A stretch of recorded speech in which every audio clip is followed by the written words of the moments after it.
Hello everyone, আমি শাহজাদি blog page থেকে বলতেছি। আজকে আপনাদের সঙ্গে ভীষণ মজার একটা গরুর মাংসের রেসিপি শেয়ার করব। এখানে আমি প্রায় 3 কেজির মতো গরুর মাংস নিয়েছি। রসুন বাটা, আদা বাটা,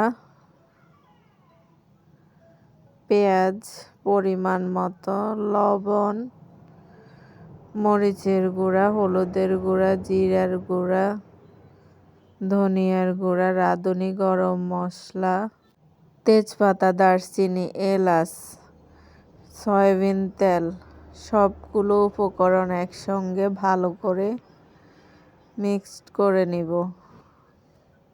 এরপরে চুলায় এক প্যান বসিয়ে কয়েক মিনিট ঢাকনা দিয়ে